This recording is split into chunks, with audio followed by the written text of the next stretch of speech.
जब एक top model का मर्डर उसी के फ्लैट में हो जाता है और सवाल खड़ा होता है कि आखिर रिया को किसने मारा था।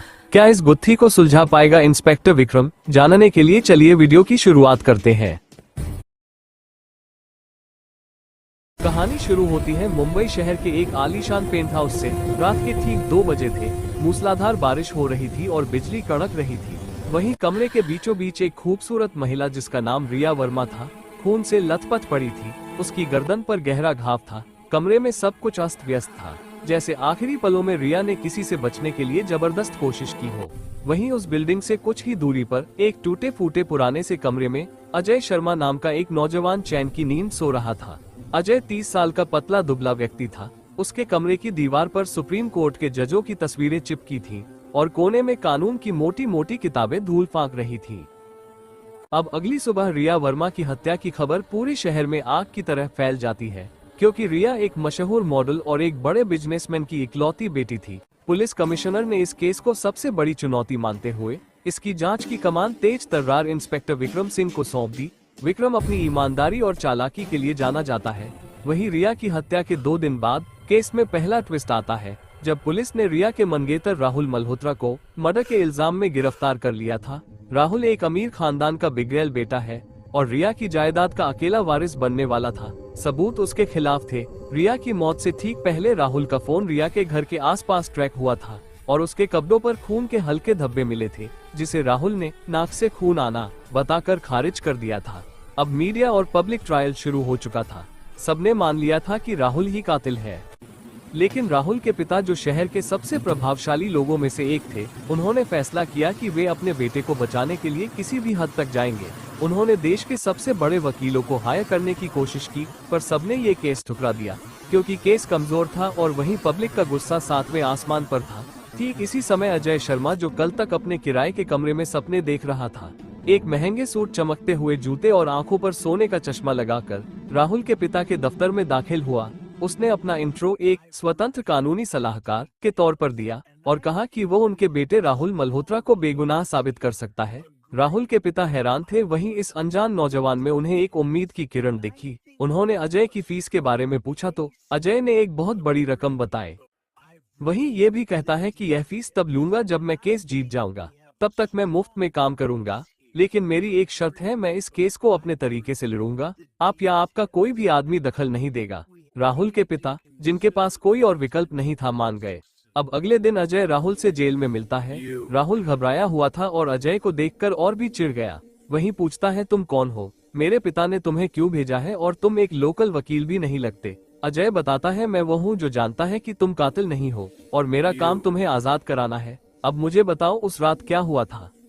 राहुल ने बताया कि वो रिया से मिलने गया था, लेकिन दोनों के बीच जबरदस्त झगड़ा हुआ था, क्योंकि रिया ने उसे धोखा देने की कोशिश की थी और वह गुस्से में वहां से चला आया था। जब वह गया तब रिया जिंदा थी। अब ये जानकर अजय ने केस की तैयारी शुरू कर दी। उसने सबसे पहले रिया के घर की छानबीन की, जहां पुलिस ने पहले ही सब कुछ सील कर रखा था। अजय ने उस पेंट हाउस के हर कोने को बारीकी से देखा। फर्श पर एक छोटा सा खरोंच, बालकनी के पास एक मिट्टी का धब्बा और सबसे खास रिया के फोन का कॉल रिकॉर्ड, जिसे पुलिस ने बेकार मानकर छोड़ दिया था। अजय ने देखा कि रिया की मौत से ठीक 15 मिनट पहले उसके फोन पर एक अननोन नंबर से मिस्ड कॉल आया था।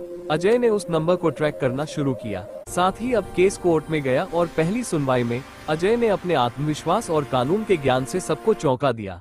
वहीं सरकारी वकील श्रीमती देशमुख एक अनुभवी महिला थी, जो अजय के हर कदम को काटने के लिए तैयार थी। वहीं अजय ने शुरू में ही जूरी और जज के सामने ये साबित किया कि राहुल को फंसाया जा रहा है। उसने तर्क दिया कि रिया के गले पर किया गया वार किसी पेशेवर हत्यारे का काम था, गुस्से में किए गए प्रेमी के वार से कहीं ज्यादा अलग। विक्रम सिंह, जो अब तक राहुल को कातिल मान रहे थे, अजय की बातों से थोड़ा शॉक्ड हुआ। अजय का ध्यान खींचने का तरीका, उसका कोर्ट में व्यवहार, सब कुछ एक बेहतरीन वकील जैसा था, जो उसने पहले कभी नहीं देखा था। अगली सुनवाई में अजय ने पुलिस के सबूतों को एक एक करके एक्सपोज करना शुरू किया। उसने साबित किया कि राहुल के कपड़ों पर जो खून मिला था वो रिया का नहीं था, बल्कि एक अनजान ब्लड ग्रुप का था, जो रिया के पालतू कुत्ते का था, जिसे रिया ने झगड़े के दौरान गलती से चोट पहुंचा दी थी। ये छोटी सी जानकारी पुलिस की पूरी थ्योरी को कमजोर कर गई। अब अजय ने अपना असली दांव खेला और उसने उस अननोन नंबर की बात उठाई। हुजूर, अजय ने जज से कहा, कातिल की पहचान इस फोन नंबर में छिपी है। इंस्पेक्टर विक्रम सिंह तुरंत उस नंबर को ट्रैक करने में लग गए। नंबर का लोकेशन शहर के सबसे पुराने और वीरान टेक्सटाइल मिल इलाके में दिखा। विक्रम सिंह अपनी टीम के साथ तुरंत उस जगह पहुंचे। मिल के अंदर उन्हें एक पुरानी डायरी मिली। डायरी में रिया के नाम पर धमकी भरे खत और कुछ सीक्रेट बैंक खातों के डिटेल्स थे। अब पता चला कि रिया एक बड़े मनी लॉन्ड्रिंग रैकेट में शामिल थी और वो किसी को ब्लैकमेल कर रही थी। ठीक उसी समय कोर्ट में अजय ने अपनी आखिरी चाल चली। उसने रिया के पिता मिस्टर वर्मा को कटघरे में बुलाया। वहीं मिस्टर वर्मा, जो अब तक शांत और पीड़ित दिख रहे थे, अब घबरा गए। मिस्टर वर्मा, अजय ने आराम से पूछा, क्या आप जानते थे कि आपकी बेटी रिया की मौत से कुछ दिन पहले उसके बैंक खाते में 5 मिलियन रुपए ट्रांसफर हुए थे? मिस्टर वर्मा ने इनकार कर दिया। अजय ने चिल्लाया, हुजूर, रिया वर्मा एक अंतर्राष्ट्रीय मनी लॉन्ड्रिंग और ड्रग रैकेट का हिस्सा थी और वह अपने पार्टनर को ब्लैकमेल कर रही थी। अब अजय ने सबूत के तौर पर एक एन्क्रिप्टेड ईमेल दिखाया जो रिया ने अपनी मौत से एक दिन पहले किसी को भेजा था। ईमेल में लिखा था, अगर तुमने मुझे पैसे नहीं दिए तो मैं तुम्हारे सारे राज खोल दूंगी। अब तो कोर्ट में सन्नाटा छा गया। वहीं मिस्टर वर्मा का चेहरा पसीने से भीग गया। वो पार्टनर कौन था? श्रीमती देशमुख ने पूछा।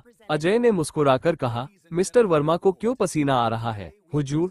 मिस्टर वर्मा अचानक खड़े हुए और बोले, ये झूठ है, ये सब झूठा है। तभी विक्रम सिंह कोर्ट में दाखिल हुए। अब आगे क्या होगा? विक्रम सिंह क्या राज खोलेगा? ये हम जानेंगे अगले पार्ट में। जल्द ही मिलते हैं नेक्स्ट पार्ट में।